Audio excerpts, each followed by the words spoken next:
Hi friends, இன்றைக்கி இந்த wire கூடை பின்னுறதுக்கு நான் 2 கலர் யூஸ் பண்ணியிருக்கேன். 2 ரோல் ஒயர் கூடை இது. இந்த ஒயர் கூடை பின்னுறதுக்கு நான் பேஸில் வந்து சாண்டில் கலர் வந்து 16ம் ரெட் கலர் வந்து 8ம் கட் பண்ணிக்கிட்டேன்.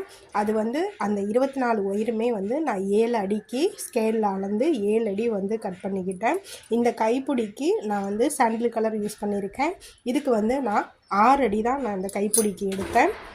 நீங்கள் பார்த்தாலே தெரியும். அதே மாதிரி ரன்னிங் ரோல் வந்து ஃபுல்லாக நான் வந்து சாண்டில் கலரும் ரெட் கலரும் மாற்றி நான் யூஸ் பண்ணியிருக்கேன்.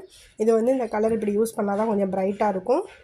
ஸோ இந்த கலரே நீங்கள் யூஸ் பண்ணிங்க, ரன்னிங் ரெட் கலரே மட்டும் விட்டிங்கன்னா பார்க்க கொஞ்சம் டல்லாக இருக்கும். ஸோ நான் இந்த மாதிரி 2 தான் போட்டிருக்கிறதுனால உங்களுக்கு இந்த ஒயர் கூட பார்க்க கொஞ்சம் ப்ரைட்டாக இருக்கும், நல்லாயிருக்கும்.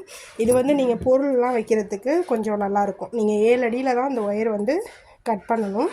அப்போ தான் வந்து உங்களுக்கு ஒயர் கூட நல்லா உயரமாக வரும். சிலருக்கு திடீர்னு பத்தாமல் போயிடும். கம்மியாக கட் பண்ணி இந்த இடம் மடக்கி உள்ளே விடுறதுக்கெல்லாம் பத்தாமல் போயிடும். ஸோ அதுக்கு நீங்கள் 7 அடியில் 2 ரோல் ஒயர் கூட பின்னிங்கன்னா எப்பொழுதுமே வந்து நீங்கள் கட் பண்ணுற ஒயர் வந்து 7 அடியில் கட் பண்ணிக்கோங்க. கைப்பிடிக்கு நீங்கள் 6 அடி எடுத்தாலே கரெக்டாக இருக்கும்.